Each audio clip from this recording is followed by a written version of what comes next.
यं ब्रह्मा वरुणेन्द्ररुद्रमरुतस्तुवन्तु दिव्यैस्तवैर्वेदैः साङ्गपदक्रमोपनिषदैर्गायन्ति यं सामगाम् ध्यानावस्थिततद्गतेन मनुषाः पश्यन्ति यं योगिनो यस्यान्तं न विदुः सुरासुरगणाः देवाय तस्मै नमः। गुरुर्ब्रह्मा गुरुर्विष्णु गुरुर्देवो महेश्वरः गुरुः साक्षात् परं ब्रह्मा तस्मै श्री गुरवे नमः। तस्मै श्री गुरवे नमः। हरि कथा के रसिकवरा भक्तराज मति धीर आयि सुवासन लीजिए तेज पुंज कपिवीर तेज पुंज कपिवीर।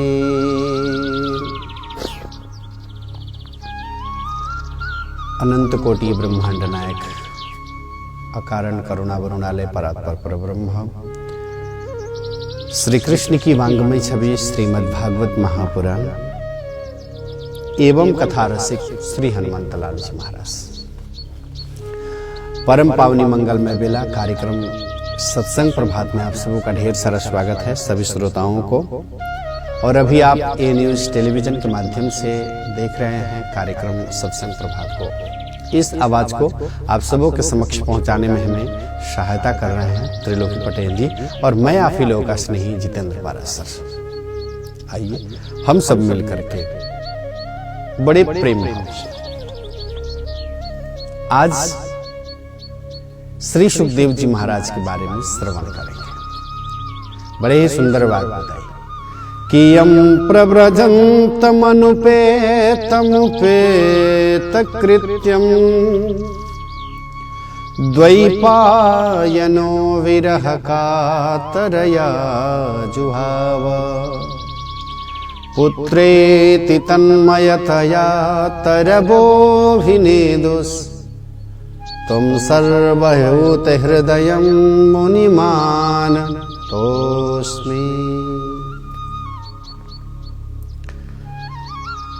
जब घर में बच्चे का जन्म होता है हर एक पिता बड़े आनंदित होते हैं, बड़े गदगद होते हैं कि कम से कम घर में संतान तो हुआ। जिन महिला के गर्भ से बच्चे का जन्म होता है कम से कम सुअवसर तो प्राप्त हुआ, मां तो बनी। आज संस्कार के बारे में कहीं चर्चा नहीं। श्री सुखदेव जी महाराज जन्म लिए और जन्म लेकर के जंगल के तरफ प्रस्थान कर गए। ममता मोह ममत्व ये सब तो है, क्योंकि गोस्वामी तुलसीदास जी महाराज बड़े ही पावन शब्द में लिखते हैं कि जेहि ते कछु निज स्वार्थ होहि तेहि पर ममता करे सब कोई तेहि पर ममता करे सब कोई जेहि ते कछ निज स्वार्थ होहि तेहि पर ममता करे सब कोई तेहि पर ममता करे सब कोई जेहि ते कछु निज स्वार्थ होई। विचार किया इस संसार में स्वार्थ के परे कोई चीज है क्या? आज मां अपने बच्चे से प्रेम करती है, कहीं ना कहीं स्वार्थ है। बच्चे भी आप मां का कहीं ना कहीं देते हैं, उसमें भी स्वार्थ है। स्वार्थ के परे संसार में कुछ है ही नहीं। तो जेहिते कछु निज स्वार्थ, जब निज अपना स्वार्थ जब होता है तो आदमी ममत्व, ये जीव ममत्व करना प्रारंभ कर देता है। आज श्री व्यास जी महाराज के मन में ऐसा विचार आया कि जिस पुत्र के लिए मैं तरस रहा था, मन में भी इच्छा था, मन में भी लालसा, कि 17 पुराण लिखने के बाद मेरा मन बड़ा अशांत हो गया, शांति नहीं मिली। श्री देवर्षि नारद जी महाराज का आगमन होता है, नमन करते हैं, प्रणाम करते हैं और कहते हैं कि हे देवर्षि नारद, मेरे मन में ऐसा ऐसा तो चल रहा है, जो 17 पुराण लिखने वाला उसके भी जीवन में इस प्रकार से तंगी आए तो फिर इस संसार का हालत क्या होगा। इसी के लिए आप बताएं मुझे क्या करना चाहिए। नारद जी ने वहां बड़ा ही सुंदर बात बताई कि भगवान के अवतार और भक्त भगवान का जो है आप गुणगान करिए। भक्त और भगवान का जब गुणगान करना प्रारंभ कर देंगे तो ये समझ लीजिए जीवन पावन हो जाएगा, जीवन आनंदमय व्यतीत होना चालू हो जाएगा। इसी के लिए आपसे निवेदन है कि आप भक्त और भगवान के गुणगान को आप लिखना प्रारंभ कर दीजिए। दोनों हाथों को जोड़ करके खड़े हो गए व्यास जी महाराज। का है कि ये संभव नहीं है, सिर्फ आप कह देते कि भगवान का गुणगान लिखिए तो हम लिखने के लिए तैयार हैं, इसमें कोई बड़ी बात नहीं है, हम तो लिख देते। लेकिन जहां भक्त और जहां भगवान है उनके गुणगान को लिखना, भगवान के लीला को लिखना, ये मेरे समझ की बात नहीं। इसी के लिए आपसे निवेदन है, ये संभव मुझे नहीं लग रहा है। नारद जी महाराज कहे कि चिंता मत करिए, ये हृदय में इस प्रकार से आपके तमन्ना हो, हृदय में इस प्रकार से विचारधारा आ जाए, इस प्रकार से सोच आ जाए कि इस कार्य को हमें करना है, तो संसार में कहीं ना कहीं किसी न किसी परिवेश में परमात्मा उस तरीका से बनाते हैं और बना करके और उस कार्य को सहज में कर देते हैं, एकदम सहज में कर देते हैं। परमात्मा उसे पूरा कर देते हैं। आप चिंता क्यों करते हैं? आप विराजिए, आपका सब कार्य पूरा हो जाएगा, चिंता मत करो। नारद जी महाराज बड़े संतोना दिए श्री व्यास जी को, बहुत संतोना दिए। चिंता मत करिए आप, ये कार्य तो अवश्य पूरा होना ही। मन में उतना जो है उस प्रकार से आप रखिए परमात्मा के प्रति। और मन में तो है महाराज, और नारद जी महाराज वहां से चल दिए। क्या हुआ? वहीं श्री व्यास जी महाराज बैठे हुए थे।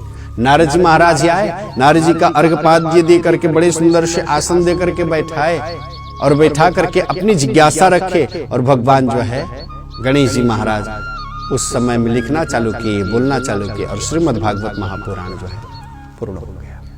अब ये भागवत महापुराण जब पूर्ण हो गया तो आखिर इसका प्रचार प्रसार करने वाला तो कोई व्यक्ति चाहिए ना। आखिर इसका प्रचार प्रसार नहीं होगा, कण कण में और जन जन में नहीं फैलेगा, तो फिर इसके बारे में, इसके महत्व के बारे में फिर कौन जान पाएगा। भक्त और भगवान के गुणगान को यदि जन जन में नहीं फैलाया जाए तो ये ऐसा ही बैठा रह जाएगा।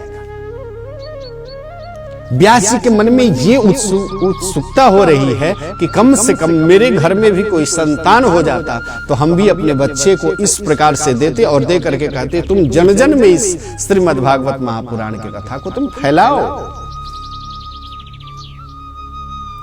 ये श्री सुखदेव जी महाराज को आइए हम सब मिलकर के श्रवण करते हैं। 2 बार भगवत नामों का संकीर्तन किया जाए। श्रीमन्नारायण नारायण नारायण, श्रीमन्नारायण नारायण नारायण, श्रीमन्नारायण नारायण नारायण, श्री हरि नारायण नारायण नारायण। प्रेम सूर्यानंद गंध भगवान की जय, उमापति महादेव की जय, श्रीमद् भागवत महापुराण की जय। कहते हैं ये सुखदेव जी महाराज साधारण व्यक्तित्व के नहीं है। सुखदेव जी महाराज साधारण व्यक्तित्व के नहीं है। ये तो राधा रानी के साथ में खेलने वाले एक सुगा के अंडा माता पिता के पास से उड़ गया और महाराज वहीं पे पड़ा। एक बार की बात है, श्री नारद जी महाराज घूमते फिरते सब लोक में गए, जाकर के आनंद चित्त होकर के बात किए। शिवलोक में गए, भगवान शिव नहीं थे, पार्वती मैया थी। जाकर के जैसे ही नारद जी महाराज घर में प्रवेश किए, पार्वती ने मैया उनको आदर और सत्कार किया। क्यों नहीं करती? क्योंकि नारद जी महाराज पार्वती मैया के गुरु हैं, करना ही पड़ेगा। जब किसी भी परिवेश में यदि घर में गुरु आते हैं तो उनका मान सम्मान आदर तो हमें तो करना ही पड़ेगा। नारद जी महाराज आइए धन्य हैं कि आपके चरण, हे गुरुदेव आपके चरण मेरे घर में प्रवेश। आइए, बड़े प्रेम भाव से घर में प्रवेश कराते हैं और घर में प्रवेश करा करके नारद जी महाराज को खूब सुंदर से एक आसन देते हैं। उस आसन पर बैठा देते हैं और बैठा करके निवेदन करते हैं। वार्ता होना प्रारंभ हो गया और उस समय में नारद जी महाराज कहीं की वार्ता जब की तो नारद जी महाराज के शब्द को सुनकर नारद जी महाराज कहना प्रारंभ किए, यहाँ पे गए, उनके पति इतने मानते हैं। तो पार्वती जी के भी मन में ऐसा जिज्ञासा आया कि संसार में सबसे अधिक मेरे पति मुझे ही मानते हैं। नारद जी महाराज कहे कि कैसे? मुझे तो ऐसा विश्वास नहीं होता कि आपके पति आपको इतना मानते होंगे। पार्वती मैया कही नहीं, मेरे पति तो मुझे बहुत मानते हैं। आपको विश्वास नहीं होगा, मेरे पति यहां तक कि अपने मंत्र को भी, गुरु मंत्र को भी मुझे बताते हैं। इतना प्रेम करते हैं, इतना आनंद से अपने जीवन को हम सब मिलकर के दोनों लोग बड़े आनंद से हम लोग व्यतीत कर रहे हैं। और महाराज, नारद जी महाराज कहने, मुझे तो ऐसा लगता है कि भगवान शिव आपसे प्रेम नहीं करते। देखिए अब नारद जी महाराज क्या करना चाहते हैं, क्या कहना चाहते हैं। डायरेक्ट नारद जी ने कह दिया कि आपसे प्रेम भगवान नहीं करते। और उस समय में नारद जी महाराज के शब्द को सुन करके पार्वती मैया कही कि नहीं, मुझसे तो भगवान बहुत प्रेम करते हैं। तो नारद जी ने एक प्रश्न रखा कि भगवान शिव आपसे जब इतना प्रेम करते हैं तो एक बात मुझे बताइए। अब पार्वती मैया कही कि बताइए। तो भगवान शिव जो नरमुंडों की माला लगाया है, वो नरमुंडों की माला आज तक आपको बताए कि ये नरमुंड का माला कैसा है और उन्होंने धारण क्यों किया? पार्वती मैया को स्मरण हुआ, नहीं इतनी तो चर्चा चले, लेकिन नरमुंडों की माला भगवान शिव आज तक मुझे नहीं बताए कि ये नरमुंडों की माला कहाँ का है और क्यों धारण किए हैं। हाँ नारद जी, ये बात तो भगवान शिव मुझसे नहीं बताया। नारद जी को वहां पर ऐसा लगा कि अब मुझे जो है यहीं पे जो है कहना चाहिए। और नारद जी महाराज कह दिए कि प्रेम का खाक करते हैं।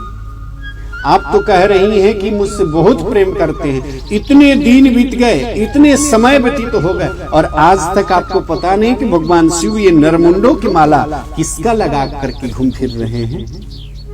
आज तक आपको ये पता भी नहीं है। माता जी धन्य हैं। माता जी आप जाने और आपका कार्य जाने। हमें क्या है, बस भ्रमण करना है, भगवान का नामों का उच्चारण करना है, कभी श्लोक में कभी उस श्लोक में। अब पार्वती मैया जैसे ही सुनी, नारद जी महाराज खड़े हो गए और खड़े होकर के नारद जी महाराज कहे कि माता जी आप जाने और बस जगत के पिता जाने। हाँ, मुझे जो कहना था मैंने कह दिया, अब आप जाने। और नारद जी महाराज जो से उठ करके जो है चल गए। और नारद जी महाराज जैसे ही निकले, भगवान शिव वहां उसी रास्ते से आ रहे थे और कहे कि हाँ बाबा घर में जाइए जल्दी, माता जी आपका इंतजार कर रही है, जल्दी जाइए घर में, माता जी आपका इंतजार कर रही है। और महाराज भगवान शिव कह ही दिए कि हे नारद, जिस घर में आप जाएं उस घर में इंतजार न हो, ये हो ही नहीं सकता। चले गए नारद जी, भगवान शिव आए। अरे बाप, कहना क्या है, पार्वती मैया तो आग बबूला हो गई, पूरी आग बबूला हो। भगवान शिव पूछते हैं कि पार्वती बताओ तो सही। तो पार्वती मैया कहती है, मैं क्या बताऊं, मुझसे बोलिए मत। आप मुझसे प्रेम नहीं करते। हमारे गुरुजी आए थे ना, आज मुझे पता चला कि मेरे आंख को खोल दिए। बाबा तुम मन में कहना प्रारंभ किए तो आंख तो खोले, लेकिन इतना आंख खोल दिए कि इसकी अब जरूरी ही नहीं थी। इतना आंख खोलना ये तो जरूरी ही नहीं था। पार्वती बोलो तो सही, तुम्हें क्या हुआ है, कहो तो सही। पार्वती मैया एकदम नाराज हो गई, एकदम गुस्से में। पार्वती मैया कहीं मुझसे मत बोलिए, आप मुझसे प्रेम उरेम नहीं करते हैं। आज तक कितने दिन बीत गए, आज तक आपने बताया कि जो नर मुंडों की माला आप जो धारण करते हैं, वो नर मुंडों की माला किसकी है, आपने आज तक मुझे बताया। बड़े ही प्रेम भाव से पार्वती मैया को पकड़ करके भगवान शिव कहते हैं, पार्वती तुम्हें पता है, तुम पूछो मत, तुमसे मैं इतना स्नेह करता हूं कि एक जन्म का स्नेह नहीं है, ये कितने जन्म जन्मांतरों का स्नेह है तुमसे, कितने जन्म जन्मांतरों का ये प्रेम है तुझसे। तुम्हें पता है पार्वती, ये नर मुंडों की माला कोई दूसरे का नहीं है। ये जितने भी नर मुंडों की जो माला मैंने लगाया ना, ये सब तेरा ही है। और तेरे स्मरण के लिए तुम शरीर को परित्याग कर दी, लेकिन फिर भी मैं इस नर मुंडों की माला तेरे स्मरण के लिए मैं इसमें लगा करके घूमते फिरता रहता हूं। तुझसे मेरा वियोग नहीं है हे पार्वती, तुमसे तो मेरा बहुत प्रेम है। और भगवान शिव अमर कथा सुनाते हैं, पार्वती अमर कथा का रसपान कराते हैं। भगवान शिव कहते हैं कि इस जगह पे कोई जीव नहीं होना चाहिए। और महाराज सब जगह पे निरीक्षण कर लिया, कोई जीव नहीं था। पार्वती मैया सामने में बैठी और भगवान शिव अमर कथा सुनाना प्रारंभ कर दिए, अमर कथा सुनाना प्रारंभ कर दिए, अमर कथा सुना रहे हैं भगवान शिव। भगवान शिव कहते हैं कि कोई इस अमर कथा को सुने नहीं, लेकिन अमर कथा महाराज वही जो सुगा जो अंडा दे करके चला गया था, माता पिता उसके उड़ चुके थे, जीव नहीं था उसमें।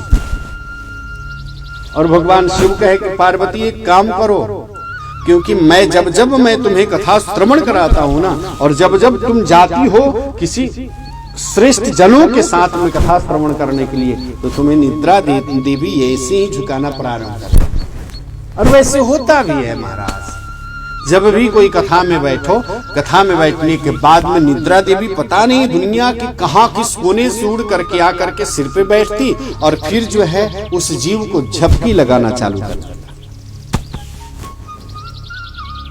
भगवान शिव कहते हैं सावधान होकर के श्रवण करो, तुम कथा श्रवण करो, लेकिन सावधान होकर के श्रवण करो, तुम्हें निद्रा देवी सताए नहीं। लेकिन हाँ, एक कार्य तुम्हें करना है, तुम हुंकारी भरो और मैं कथा का। देखिए, जब बड़े बुजुर्ग लोग जब छोटे से बच्चे को लेकर के अपने पास में, क्योंकि बड़े बुजुर्गों का अधिक प्रेम छोटे छोटे बच्चे से अधिक होता है, और छोटे छोटे बच्चे के पास में जाकर के बड़े बुजुर्ग लोग बड़े प्रेम भाव से उसको लेकर के और प्रेम भाव से अपने पास में सुलाते और सुला करके ये कहते कि सुनो, तुम्हें हम एक स्टोरी सुना रहे, कथा श्रवण करा रहे हैं, तुम सुनो। बच्चे लोगों के भी मन में बड़ा ही जिज्ञासा। तो बड़े बुजुर्ग लोग क्या कहते हैं, देखो एक राजा थे, उनके पास में 3 रानियां थी। तो बच्चा क्या बोलता, यानी हुंकारी।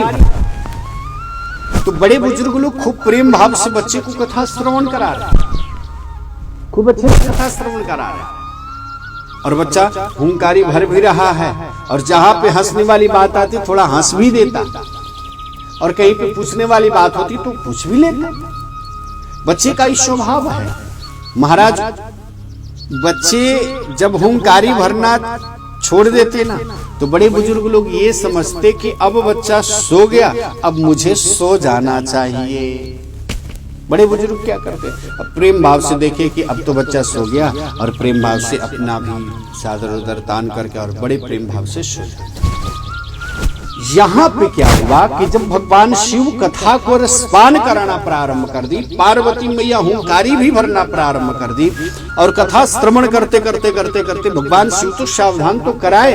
जब भी भगवान शिव जब भगवान की कथा सुनाते हैं ना, तो मानो कि शरीर में रोमांच हो गया। भगवान के उस छवि को देख करके आप रूपी अपने आंख बंद हो गया हो। भगवान शिव कथा श्रवण करा रहे हैं, ऐसा लग रहा है पार्वती श्रवण कर रही है, हुंकारी भर भी रही है, और महाराज उस शिव कथा, उस अमर कथा के प्रभाव से उस जीव जो अंडा था उसमें भी धीरे धीरे धीरे धीरे जीव हो गया और प्रस्फुटित हुआ। और वो भी अंडा जो है, जब जीव वो सुगा जब बड़ा हुआ ना, तो अब उस जगह आकर के हुंकारी भरना पड़ा।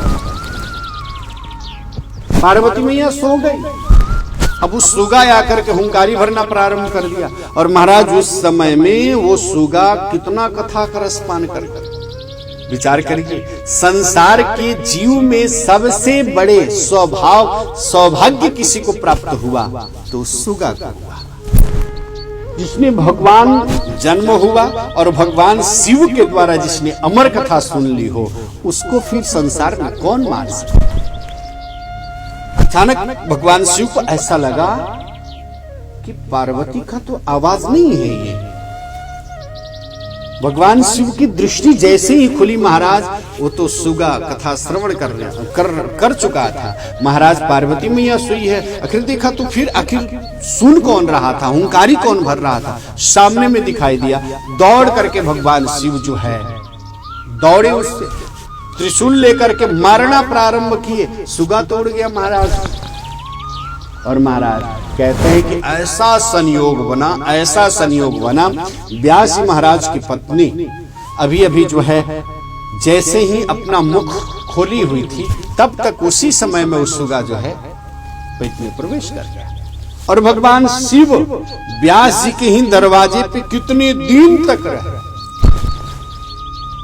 इसने अमर कथा सुन लिया, जब ये बाहर आएगा तो उसे मार डालेंगे, समाप्त कर डालेंगे। मानो कि सब जगह में देवताओं में भी हलचल होना प्रारंभ हो गया। बच्चे को उस मारने के लिए, उस सुगा को मारने के लिए भगवान शिव तो वहीं पे विराजमान है। अरे विचार करना चाहिए, जो जीव अमर कथा सुन ही लिया तो उसे संसार में कौन मार सकता, उसे संसार में कौन नष्ट कर सकता। भगवान शिव को ऐसा स्मरण हुआ और भगवान शिव वहां जो है व्यास महाराज निवेदन किए, विनती किए, प्रार्थना किए। और महाराज इस प्रकार से कहते हैं कि कितने वर्ष व्यास जी महाराज के सुपुत्र, यानी कितने वर्ष तक मां के गर्भ में रहे, बहुत दिन तक मां के गर्भ में। व्यास जी ने निवेदन भी किया कि बेटा तुम बाहर तो निकलो गर्भ से। गर्भ से ही आवाज आती, नहीं मुझे बाहर नहीं जाना। क्यों? इसलिए मुझे नहीं जाना कि हम बाहर जाएंगे ना, तो बाहर जाने के बाद भगवान की मोह माया अहंकार सब के सब मुझे ग्रसित कर लेगा। इसी के लिए मुझे इस गर्भ से बाहर नहीं निकलता, सब के सब मुझे ग्रसित कर लेगा। हमें तो आनंद तो इसी में है, भगवान का भजन करना है, परमात्मा का मुझे भजन करना है, हमें तो अब बाहर निकलना ही नहीं है। व्यास जी महाराज बड़े विनती किए, भगवान शिव से तो विनती किए, भगवान शिव तो चले गए। लेकिन व्यास जी महाराज जब विनती किए तो महाराज कहना क्या है, कितने दिनों के बाद वहां जब उस गर्भ से निकले, तो गर्भ से निकलते ही जंगल के तरफ प्रस्थान कर गए। वहीं श्री व्यास जी महाराज कहते हैं कि बेटा रुको रुको रुको, विचार करिए इस संसार में कौन किसका बेटा है। सिर्फ एक नाते जुड़े हुए हैं, सिर्फ एक संबंध जुड़ा हुआ है कि आपका सुपुत्र मैं हूं, मेरा सुपुत्र वो है। महाराज संसार में एक सिर्फ बंधन सिर्फ जुड़ा हुआ है, सिर्फ एक नाता जुड़ा हुआ है। और कहूं कि जिस दिन संसार में ये नाता जोड़, इस संसार के नाता तोड़ करके और परमात्मा से नाता जोड़ लिया जाए तो जीव पावन हो जाता है, जीव कृतार्थ हो जाता है। वहीं श्री सुखदेव जी महाराज अपने मां के गर्भ से निकल करके और जंगल के लिए प्रस्थान किए, और जंगल में जाकर के और भगवत भाव से, बड़े प्रेम भाव से जो है श्री सुखदेव जी महाराज अपने जीवन को, वही श्री सुखदेव जी महाराज ये श्रीमद् भागवत महापुराण के कथा को श्री परीक्षित जी महाराज को रसपान कराया कि 7 दिनों में परीक्षित जी महाराज को परम मोक्ष की प्राप्ति हुई। ये है श्री सुखदेव जी महाराज। बड़े आनंद के साथ कार्यक्रम सत्संग प्रभात ए न्यूज टेलीविजन के माध्यम से आप लोग श्रवण किए। कार्यक्रम सत्संग प्रभात आपको कैसा लगता है, प्रत्युत्तर जरूर दिया जाए। इस छवि और दृश्य को आप लोगों के समक्ष पहुंचाने में हमें सहायता की है त्रिलोकी जी, उसके लिए ढेर सारा धन्यवाद। मैं जितेंद्र पाराशर आप सबों के समक्ष अहर्निश क्रम बाई क्रम इस कथा को लेकर के, श्रीमद् भागवत महापुराण की कथा को लेकर के आप सबों के समक्ष जरूर उपस्थित होंगे। और कार्यक्रम टेलीविजन के माध्यम से आप श्रवण करके अपने अमूल्य समय दे करके जो श्रवण किए उसके लिए ढेर सारा धन्यवाद। आने वाले सप्ताह में मैं जितेंद्र पाराशर आप सबों के समक्ष उपस्थित होंगे ही। तब तक के लिए जितेंद्र पाराशर को विदा दीजिए। जय श्री राधे, जय श्री कृष्ण।